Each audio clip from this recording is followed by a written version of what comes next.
Hitting revenue targets is hard and requires constant hustle. Last quarter's success is already forgotten. Learn the mindset and tactics of today's most successful revenue producers in B2B marketing and sales. We call this the revenue hustle. I'm your host, Tom Hessen, navigating you on this journey. Today's show is sponsored by 9 Lenses, an interactive assessment platform that enables you to add instant value to your buyers and allows your sales team to tailor business conversations focused on the pain points each and every time. Check them out at 9lenses.com. All right, this is your guest, Tom Hessen, host of the Revenue Hustle podcast, and I'm excited to introduce our next guest. His name is Patrick Hogan. Patrick, welcome to the Revenue Hustle. Thank you, Tom. Appreciate you having me here. No, I'm excited for this. So Patrick, you are currently the managing director at CTG, overseeing the Americas alliances and channels. Tell us a little bit about that. Yeah, Tom. So in my role, I'm pretty much sitting between sales and solutions and trying to translate how we go to market across our solution space and how do we marry that with the partner technology that they're looking for global integrators to bring to market. Got it. No, very clear. All right. So I'm sure we'll dig much more into your expertise in managing and overseeing alliances and channels, but let's run with the first revenue rule. All right, Tom. My first revenue rule is understanding the behaviors and motivating factors of the sales ecosystem. And that is with internal channels as well as external channels. I think if you look at it, information technology, software as a service consulting, it's a complex landscape. Yeah, sure is. Success hinges on more than just product knowledge. We spend a lot of time digging into the buying patterns of our clients, but let's understand the patterns and the behaviors of those we're going to be working with to try to close these deals. Got it. Okay. So yes, I know channel execution is oftentimes challenging just given the number of organizations involved, right? And there's a lot of, I guess, maybe non-glamorous blocking and tackling just involved to get these products through your, sales executives and so on. So tell us a little bit more. How did you come to this revelation? How I came to this was just what did they say, Tom? Fits and starts, fits and stops, starts and stops, trying some motions, just seeing what would work, seeing what would stick on the wall and what wouldn't stick on the wall. And then, not having deals close at the frequency that we wanted, took a step back and I realized, okay, got to understand the intricate dynamics of the sales ecosystem. So not only comprehending those needs and challenges of the clients, but also delving into the motivations of the internal sales teams and the partner sales teams. Instead of, I look at my role as a matchmaker, if you will. How do I take client partners from my sales organization and marry them to account executives from whether they're a hyperscaler or whether they're a distribution partner? Cultivating that transparency has shown to prove or provide some benefit because once you understand the WIFM, what's in it, how is everyone gold or what are they incentivized on? That allows for more of a comprehensive understanding, allows us to align those strategies, foster collaboration, which is ultimately going to drive those results. And from that sales leadership perspective, that's revenue. But if we look at it from the customer's perspective, they're getting a trusted advisory from a partner perspective, and they're getting the outcomes that are helping them solve their business problems. Yes. And because it's complex, just by nature of having multiple parties coming together, like how do you get to learn, like how do in your role, because you're not really part of your partner's organization, and sales is kind of a partner to you in the channel function. So how do you kind of work in both of those environments, right? With both of those customers, right? Your partner customer and your internal sales team as customers. How do you work with them to kind of understand and match their needs? Yeah, no, great question. And actually there was a meeting, I think, was it today's Friday? A couple of days ago, with the client partners, and I was articulating how I look at our partners in my organization. Partners are my clients. So understanding where their pain points are and asking them where they need help, where do they have gaps, and then getting that intel, those quote unquote data points, buzzword in the industry, we get those data points from them. Then that allows the sales organization as well as the solution teams that we work with to figure out where we need to make investments. Is it a client partner getting the right sales training so they can speak the same language as their uh, partner on the field team? Or from a solutions perspective, does one of the solution architects or the engineers, do they need to get a certification that's going to allow them to implement partner X technology?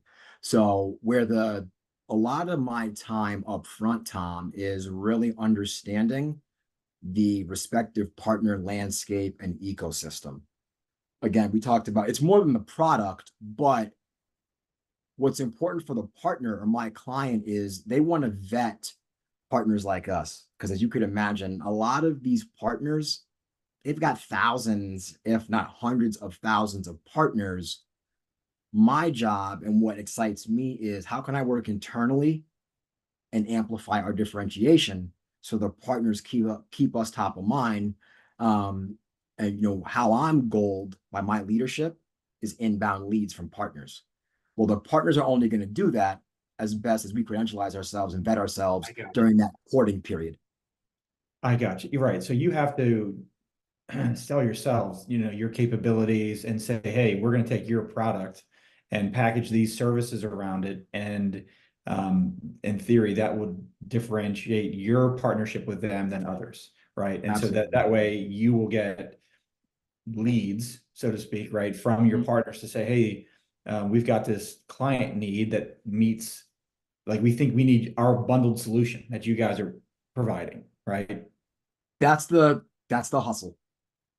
Got it. Okay. So, because I mean, the channel is oftentimes two ways, right? You want to get leads from the technology vendor, but then you're also trying to get your own sales organization, to think about this solution as well, which is a whole different animal, right? So, in terms of you're talking about goaling and then the execution behind that. So your time sounds like it's spent mostly cultivating the relationship with the partner and then helping them understand CTGs in this, your current role, that your value add, if you will, or the bundled solution that you're Correct. enabling So them. it's a matter of, so the other part of the hustle, Tom, is you just hit the nail on the head. It's a two-way street Sure. in the channel, relationship. And the partners are only going to give us leads for so long when they say, hey, when are you going to send us some things over the wall? So to your point, so then what do we do internally? Okay, hey, client partner, from that cross-sell, upsell perspective, let's talk to other lines of business. Ask our champions, if you will, where we've sold business, where we Right. have a backlog. Will they credentialize us on their behalf and go talk to one of their customers? It's a virtual world right now, so you might not pass someone in the hallways or in the lunchroom. Sure. But if you take that mentality, if we're talking to the VP of IT, maybe their customer is the CFO. And so let's partner with that VP of IT and have them broker an introduction with the CFO or with the CHRO. Hey, we're partnering with X. This is where we've had success. We think they have capabilities that could help you within your respective line of business. Right. Let's have a conversation. We bring that back to the partner, and then we have our internal huddle, figure out what is that solution, what is that demo, what's that MVP look like, to go see if we can get some net new activity in this account, or taking those lessons learned and go get net new logos respectively. That's what gets, if we go full circle, motivating behaviors, Tom. What gets partners out of bed is when a vendor like ours brings them net new logos. Yeah. Yeah. Yeah. Yeah. Absolutely. And what what is more difficult from like the execution standpoint? Because again, you're executing on two sides of this equation, right? You've got to get Yeah. the partner lined up and you've got to get your own sales and delivery teams, et cetera, and account leaders working. Like where do you start? Like where do you focus initial executing of the process, like you mentioned in the revenue rule? Where I start is essentially I start with the partner. It's like really digging in, understanding what they need, and do they know us? If we're an unknown entity, that's where the hardest work is, because Mhm. we obviously have use cases. We've been going to market delivering solutions across our verticals for 50, 60 years, but it's a vast ecosystem of partners. So I think the real part of the hustle is credentializing. And if you look at it, if you're building a relationship, personal relationship, building that trust, that intimacy, and having that open lines of communication, that's probably the hardest part. But yet, as you can probably see from my personality and how I fell into this role, that's what I love to do. That's Yeah, what gets me up, is articulating the value prop, or if we take value and revenue out of it, just building a new relationship, connecting right. with another human. Right, So right. it's the I love it, but also there's a hard part to it too, because there is that work element involved.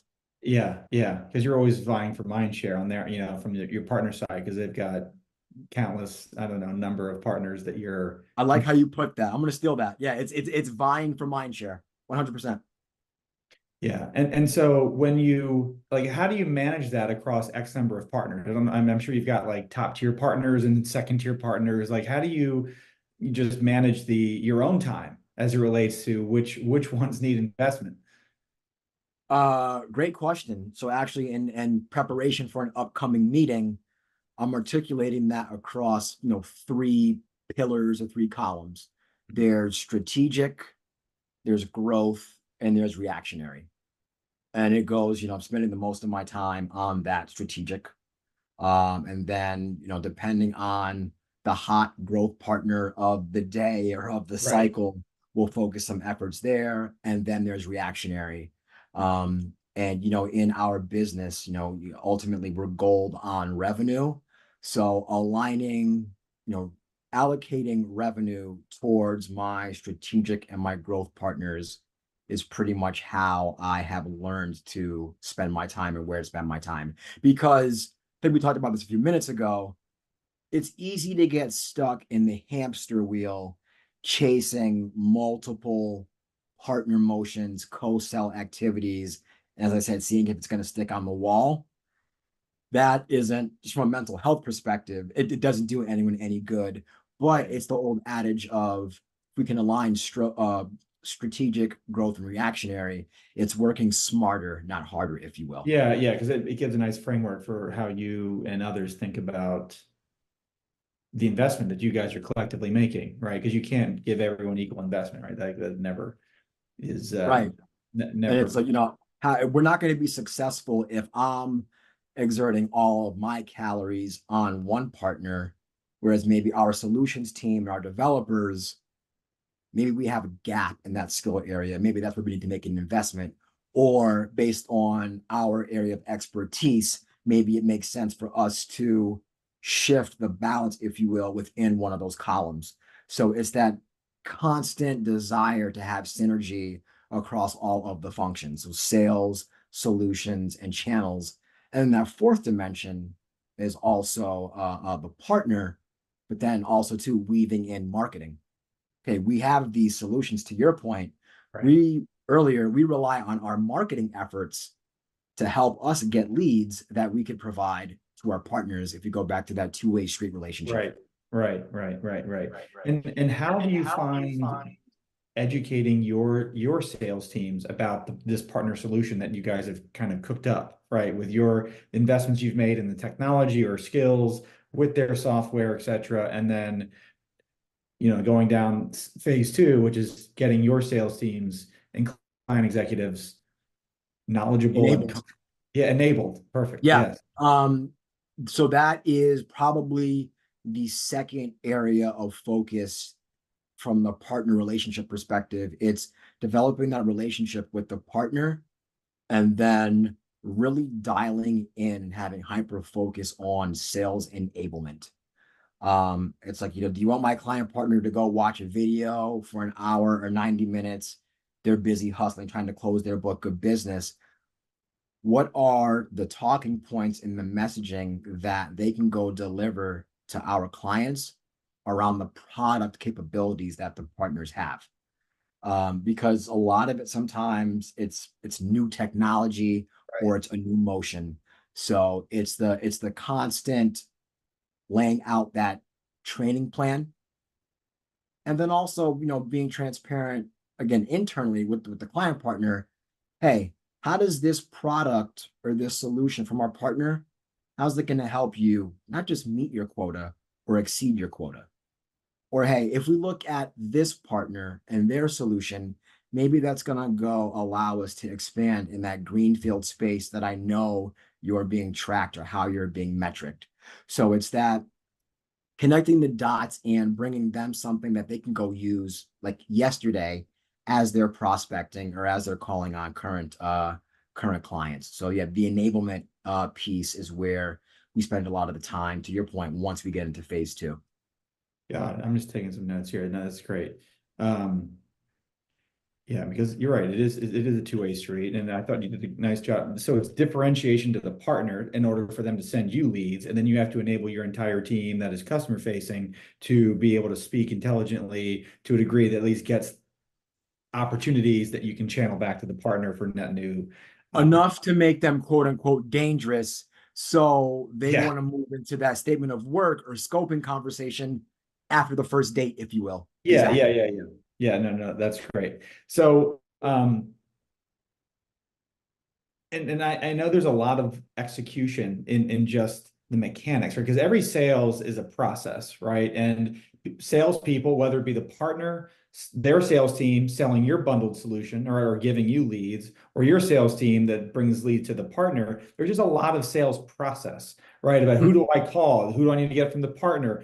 And just a lot of like, just take us for a minute into that world of just kind of mapping the process for sales. So so the sales executive or partner, knows who to send the lead to, or where to send the lead to, or who do I call to get help from the partner if I've got a live opportunity on the horn here.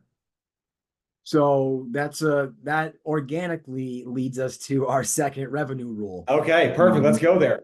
Yeah, and this is where the art and science comes in, Tom. It's defining, designing, and the delivery of a tactical process is paramount for revenue growth and channel attribution. Channel attribution is how channel leaders like myself are gold. It's unglamorous, if I'm being completely candid with you, and it can be seen as administrative, but by trade, I'm an aerospace engineer. And so, as you could imagine, when three-letter agencies of our government are asking a contractor to build a new aircraft or build a new system, you already know that those requirements and those processes need to be airtight, so to speak, Right. because lives or other things of magnitude are at stake. So if you take that systems engineering or process nerd and apply that to the consulting world or in the sales organization, that's where we have, that really detailed process definition. And then after that, definition, then we're designing it. But you want to design for obviously scalability and flexibility, and then ultimately deliver. So with respect to that process definition, that is the backbone of the revenue growth strategy. If people know who to send what to, or who's accountable for what, Right. that brings us what? Clarity, consistency, but it also gives us what's a benchmark, if you will. It's not just about having the plan, but there's so many moving parts. Everyone's got to be involved internally, and to your question, externally, the partner, just so everyone understands the role in the process. that clarity, it's not novel, but it minimizes the inefficiencies. It helps streamline the operations, and at the end of the day, it helps us accelerate the sales cycle. Yeah, yeah. And how have you thought about doing the design, right? Like you probably do it in your sleep now, but like in terms of mapping out the process, educating, right? Like maybe you say, hey, here's my framework partner, right? Of how we, you send a lead over the wall. Here's our, so give them comfort to be like, hey, here's how we can rapidly meet your, right? Because not everyone's process is the same. Not everyone's easy to do business with, right? So like, That's for sure. um, so I'm just kind of curious, like, how do you think about what a good process looks like? It's the process of kind of having those readouts, or distilling those dashboards, and it goes back to the KPIs. Okay, what did we set out from a goal perspective for month one, Q1, etc. And if we're not meeting those goals, okay, how do we need to tweak that process? So obviously, I live day in, day out, kind of within CRM, kind of keeping track of those things. But what's nice, and especially as I've been, in the consulting world for these past 5 years, to your point about the process, really leveraging, data and analytics and those attribution models, so we can track the performance. So we can track the performance of the client partners. We're also tracking the performance of the respective channels. Like I said, it lets us understand what's working and what's not working. And that was kind of that's always been the fun part, is working with sales ops or biz ops or the BI team. There was lots of iterations, you can imagine, but what metrics or what do we need line of sight on right away versus having to drill down, so we can run those QBRs more effectively or run those month end reviews effectively. But the DNA and the dashboards, how I use it as a tool and what I find helpful, it's an easy way for executive leadership, whether it's vendor to client, vendor to partner. It allows leaderships at the highest level to have informed conversations and understand maybe where the business is growing, and or where maybe there needs to be some mutual investments. Yeah, and you mentioned in the rule is around like attribution, right? Because I think that's um obviously everyone wants to know what, okay, Patrick, what did we do on the channel, right? What channel deals do we have in the pipeline, or what pipeline did we source this month? And so like I can imagine how that's done. It's probably a little easier to do than like a marketing lead that comes in, via a web form or an email, because Right. you're just saying, hey, okay, this is a partner solution opportunity, right? Which but anyway, talk about how you attribute or you think about attribution, or what is the criteria to say, oh, this is a channel deal or this is a partner deal versus, one of your homegrown solutions, right? That has no partner. Yeah. And so when you boil it down, Tom, what you're hitting on, channel attribution is about giving credit where credit is due. And from a process perspective, within CRM, we have the ability to allocate attribution via a drop down. There's a menu of partners. But if you take a step back, it's about making sure everyone knows how we're defining channel attribution. And so, historically, it's a little gray. Is it a marketing lead or is it a channel lead? And so, and I work so closely in my function, as do all channel leaders, with marketing. Marketing spins up a lot of campaigns that have partner attachment to it. So is it okay? So is that a marketing lead or is it a channel lead? So having those clear definitions. But if we, in the simplest form, when that partner calls me, or an account executive from a partner calls one of my client partners about an opportunity, that's attributed to the channel. And because the partner, going back to the WIFM, they're bringing something to us, knowing that we can deliver and provide a solution that's ultimately going to help them drive to the numbers and how they're being measured. So that direct line of sight, that communication and that transparency is how we have been defining channel attribution. And it's allowed us to kind of steer clear of making sure marketing gets their credit where credit is due, Right. but also the channel gets credit where credit is due. Right. Yeah. And I know that's important because that's ultimately, you only have so much to stand by, right? In terms of like, here's the deals, right? Anytime I guess you're selling I mean, obviously you're getting partner leads, right? So that's like, hey, that's just, they called us. So that's probably easier to measure than maybe some stuff that's routing internally from your sales and marketing efforts. Is that true? Correct. Yeah, Okay. absolutely.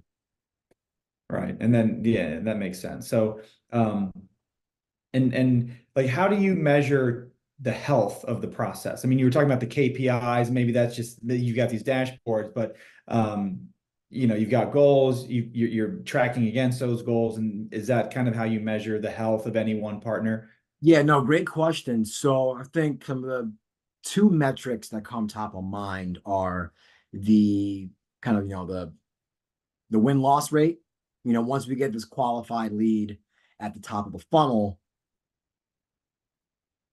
does it get to stage 3, stage 4, or does it not? Or if it as it at stage 3, stage 4, we've delivered the proposal where we beat on cost, or did we not show up well? Do we not have the technical accuracy? So close rate and then average sales cycle. How many days was it in the pipeline? So we've got our benchmarks. Obviously, it varies, but then we boil it down. Okay, we look at it, net new opportunity at existing client. Maybe shouldn't take that long because we have those relationships. They know how we show up. Versus, okay, it might take some, what do they say, care and feeding or some hand holding of a prospect or net new. But those are the two KPIs that we are constantly iterating on. And then what was actually a fun exercise that came out of a recent QBR internally with our EVP and our CFO was really drilling into why certain deals have been lost. What should we be doing differently? And again, if there's a gap, does the partner help us fill that gap, or do we internally fill that gap? And I think that's going back to my engineering, that's the nerd or the fun part that I have is like analyzing Right. that data Yeah, right. to make some really major decisions that ultimately is going to allow us to grow the revenue, which is, at the end of the day, the business that we're in. Yeah, no, that's great. Well, that's a great place to end revenue rule two. So tell us, Patrick, how did you get into the channel and alliances? Yeah. So, um, in about 2018, a few years ago, it's crazy how time flies. After having done program management in the advanced design aircraft business, I was looking for an area where I could translate the skills that I developed as an engineer, and how do I apply that in the consulting or a sales space. Hmm. So did my research about consulting and looked for an opportunity to start. Okay, how can I apply what I've learned in a strategic advisory capacity? How can I take my program management and project management, product team lead skill set and go look at that and solving problems, solving business problems across, healthcare, fintech, startups, what have you. Um, so I was a senior consultant in an advisory services practice for a couple of years. And then a good friend of mine at the same firm was like, hey, someone with your personality, your passion, and your PM background, you should take a look at Hmm. alliances. It's a leadership role, and you're going to be in front of the business, helping top of funnel, driving some revenue. So it basically, Tom, was a nice way to get sales training by fire, not being a full blown account executive or sales executive. Right. It allowed me to kind of still have that play around with technology enough to be dangerous, but also lean into the relationship management, relationship building passion of mine. So started off, managing some data and analytics partners, and then managing some cloud partners. Did that for a few years, and then an opportunity came about where I'm at now, and they were saying, "Hey, we're looking for someone like you to help us build a robust partner and channel program from the ground up." My engineering background was looked upon very favorably, as we discussed in terms of I'm a builder. Leapt at the opportunity, and it's been a great ride so far. Really looking forward to what 2024 and beyond are gonna entail. Yeah. No, that's awesome. So no, thanks for sharing that. Where can we follow you online? Yeah, I'm on LinkedIn. Patrick Hogan's out there. I'm sitting at the intersection of people and technology, and in my byline, you can know me as Kenzo's dad. My wife and I have a beautiful, bouncing 8.5-month-old baby boy here. Yeah, love outside of work, love to riff on sports. Grew up playing all the sports, and I think that's where kind of the relationship building or being the captain of the basketball team, or really being that player coach, looking back on this 30, 40 years ago, it's like, so happy my parents did that for me, introduced me to sports, learning how to get along with the other kids in the sandbox, because hey, some of our coworkers might or might not act like kids sometimes, and we're trying to figure out how we can all get along to close a deal or build a relationship or repair a relationship. No, I can see how your unique, your personality, your ability to connect and communicate, and then the engineering side, all fits very well with what you're doing. So no surprise, you are where you are. So maybe next time we'll have you on and we can talk about Shohei Ohtani's new LA Dodger contract, which is quite interesting on a number of levels. But we'll have to save that one for next one time. I look forward to that one. All right, Patrick. Well, thanks again. Appreciate you coming on the Revenue Hustle. It's been a pleasure talking to you. Yeah, thanks again for the invite, Tom. This was fun. Looking forward to doing it again. Have a good one. You bet. Thank you for tuning in to the Revenue Hustle. This episode has been brought to you by 9 Lenses. Close more deals with interactive assessments. Check them out at 9lenses.com. See you next time.